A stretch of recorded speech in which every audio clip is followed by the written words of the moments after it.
First ever factory outlet Mukunda jewelleries, KPHP Somajiguda, Kothapet, Khammam. నమస్తే రమ్మగారు. నమస్తే జయ. రమ్మగారు, మనము కొన్ని రకాల పూలని పూజకి వాడం. బంతి పూలు, అలాగే మొగిలి పువ్వులు. అద్భుతమైన సువాసన. మొగిలి పువ్వు ఎక్కడున్నా దాని పరిధిలో మంచి సువాసన వస్తూ ఉంటుంది. ఎందుకని భగవంతుని పూజకి ఉపయోగించాం రమ్మగారు? దీనికి ఏమైనా ప్రత్యేకంగా ఏదైనా కథ అట్లాంటిది ఏమన్నా ఉందా? అంటే మనం మహాశివరాత్రి అప్పుడు చెప్పుకుంటాం ఒక కథ. ఏమిటి, మొగలి పువ్వు సాక్ష్యం చెప్పింది, అబద్ధ సాక్ష్యం చెప్పింది కాబట్టి మొగలి పువ్వుకి పూజార్హత లేదని పరమేశ్వరుడు శపించాడని. ఆవుని మొగలి పువ్వుని శపించాడని. ఆవు తలతోటి లేదని తోకతోటి అవునని ఒప్పుకుంది. అందుకని గోపృష్టం చూడాలి పొద్దున్నే.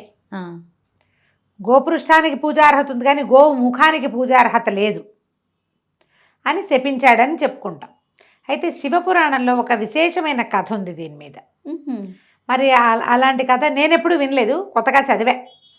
ఈ మధ్య చదివింది, చాలా వింతగా అనిపిస్తుంది. త్రేతాయుగంలో జరిగిందట ఒక గాథ. ఏం జరిగింది? సీతారామ లక్ష్మణులు అడవిలో ఉన్నారు.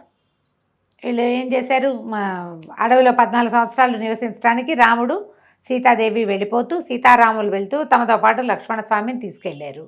వీళ్ళు కొంతమేర వెళ్ళి ఆగిన తర్వాత ఈ దశరథుడు చనిపోయాడని భరతుడు తల్లులు వచ్చి వెనక్కి రమ్మని బతిమలాడారు.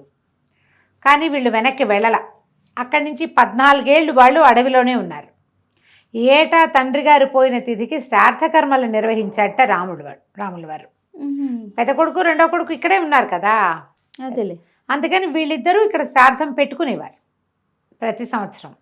ఏది లభ్యమైతే దాంతో పెట్టాలి శ్రాద్ధ విధి చేయటం. అట్లా నీళ్ళు వదిలిపెట్టడం, ఇది చేయటం, ఎవరికైనా ఆహారాన్ని ఇవ్వటం విధి. పిండ ప్రదానం చాలా ప్రధానమైన విధి. అందులో ఏటా చేసేవారు. రాముడు మొట్టమొదటిగా దశరథుడికి శ్రాద్ధ పెట్టింది, పిండ ప్రదానం చేసింది గారపిండితోటి చేశారట. వాళ్ళు ఉన్న అడవిలో గారపిండి లభిస్తుంది. తండ్రి మరణించాడని తెలిసి ఆయనకి శ్రాద్ధం విడిచాడు అనమాట. శ్రాద్ధం అంటే అదేదో పెద్ద విషయం కాదు, శ్రద్ధతో ఇచ్చేది శ్రాద్ధము, అంతే అంతే. దాని అర్థమే అది. మనం దానికి విపరీతార్థాలు చేసుకుని తిట్టుకి వాడుకున్నా తప్పు. అది శ్రద్ధగా చేసేదాన్నే శ్రాద్ధం అంటారు. అని ఇలా కొంతకాలం గడిచిన తర్వాత ఒకసారి వీళ్ళు ఫల్గుణి నదీ తీరంలో ఉన్నారు సీతారామ లక్ష్మణులు. ఉంటే తండ్రి గారి శ్రాద్ధకర్మ దినం వచ్చింది. సమీపంలో ఉన్న మునివాటికకి వెళ్ళి శ్రాద్ధానికి కావలసిన సామాన్లు తెమ్మని లక్ష్మణస్వామిని పంపారు. ఆయన వెళ్ళి ఎప్పటికీ రాల. ఏమిటో ఆలస్యం అయిపోతుంది, అపరాహ్నం పెట్టాలి, మధ్యాహ్నం 12 అయిన తర్వాత 3 లోపల. అందుకని రాముల వారు కూడా వెళ్ళాడు. తమ్ముడు ఏమిటి ఇంకా రాలేదు అని. అక్కడ వాళ్ళకి ఏదో లభ్యం గాల, వెళ్ళిపోయారు. ఆయన కూడా వెళ్ళాడు.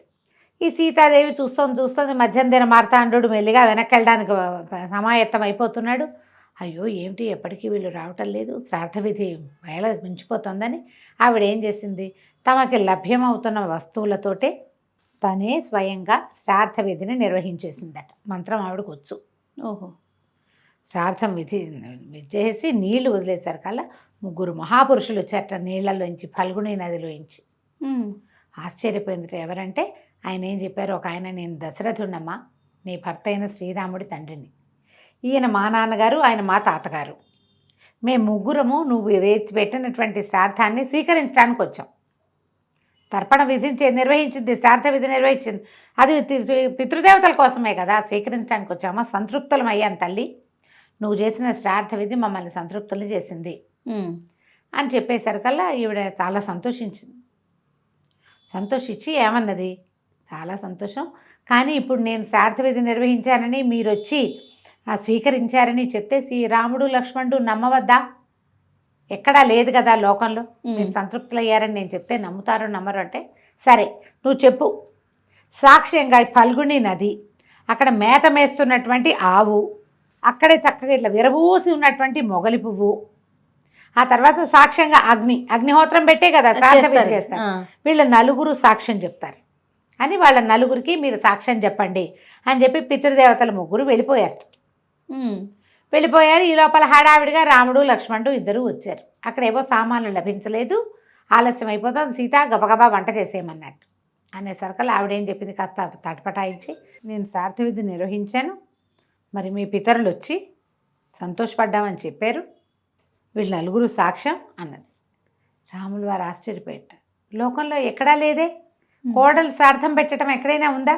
అదే ఆ కోడలు పెట్టిన శ్రార్థంతో తృప్తిపడ్డం కూడా ఎప్పుడు వినలేదు అని 4 కేసి చూసేట. సాక్షులు 4 నోరెత్తలేదట. చెప్పలా. సీతాదేవి అవమానపడింది, కష్టంతో వచ్చింది ఆవిడికి. వీళ్ళు సరే ఇంకేం చేస్తుంది, ఆవిడ వంటకు ఉపక్రమించింది, ఇంకేం చేయలేక.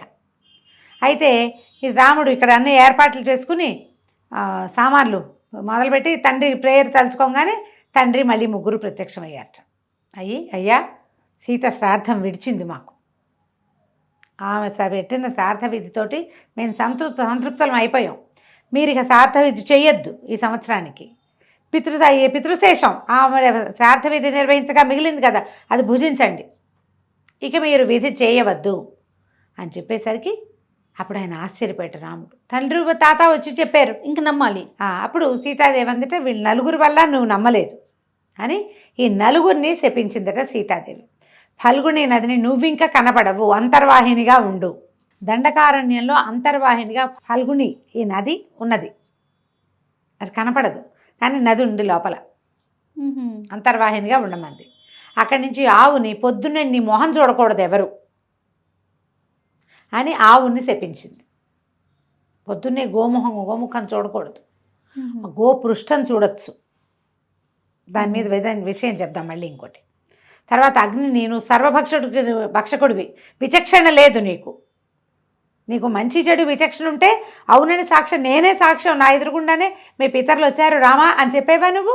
చెప్పలేదు కాబట్టి నువ్వు విచక్షణారహితుడివిగా ఉన్నావు కాబట్టి సర్వభక్షకుడివి అయిపో. నీలోకి ఏది వచ్చినా దాన్ని కాల్చేస్తావు, బంగారమైనా కాల్చేస్తావు, మట్టైనా కాల్చేస్తావు నువ్వు అని. మొగలి పువ్వుకి నువ్వు ఇంత విరిబడి ఉన్నావు, ఇంత విరిసావు, ఒళ్ళంతా కళ్ళు చేసుకుని చూసి సమాధానం చెప్పలేదు, నీకు పూజార్హత లేకుండా పోవుగాక అని శపించిందట. ఈ శాపాల కథల్ని మనం చాలా కథల్లో చెప్పుకుంటాం. సీతాదేవి కూడా శపించింది అని ఈ గాథ చెప్తారు. అప్పటి నుంచి మొగలి పువ్వుకి పూజార్హత లేదు.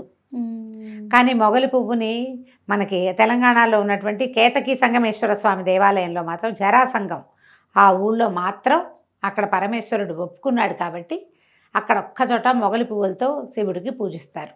అక్కడే సమీపంలో మొగలి వనాలు ఉన్నాయి, అక్కడి నుంచే పువ్వులు కోసి తెచ్చి పెడతారట. అక్కడి నుంచి గోవు, ఆ గోవుకి గోముఖం గోవు ఎంత పరమ పవిత్రమైనదో గోపృష్ఠానికే పూజ. అవును, పొద్దున్నే దేవాలయంలో కాంచీపురంలో నేను స్వయంగా చూసా, పొద్దున్నే అమ్మవారికి గోపృష్టం చూపిస్తారు. దేవాలయం తెరిచేటప్పుడు ఏనుగు, గుర్రము, గోపృష్టము 3 దర్శనాలు చేయిస్తారు. ఆమె తలుపు తీయగానే ఆమె మొట్టమొదట చూసేవి అవి లక్ష్మీ స్థానాలు, ఏనుగు, గుర్రము, అవి 2 చాలా అద్భుతమైనవి. గోపృష్టం కూడా చూపిస్తారు. నల్లటి కపిలను తీసుకొచ్చారు. తెల్లవారుజామున 4:30-5 గంటలకు వెళ్ళిపోయాం మేము గుడికి అది చూడడానికి. చక్కగా అలంకారం చేసి ఆవుని తీసుకొచ్చి దాన్ని ఇలా వెనక్కి తిప్పి మనం గోముఖం చూస్తాం, అమ్మవారి గోపృష్ఠాన్ని చూస్తుంది, వెనక భాగానికి పూజ చేస్తారు. ఈ చిత్రమైన గాథ కనపడింది నాకు శివపురాణంలో. సరే ఒకసారి చెప్దామని ఇది చెప్పేశాను అనమాట. అద్భుతంగా ఉంది, బాగుంది కదా, చాలా బాగుంది. అంటే ఎప్పుడు వినని విషయం అదే. అందుకని మొగలి పువ్వుకి పూజార్హత లేదని అంటారు. నమస్తే. నమస్తే.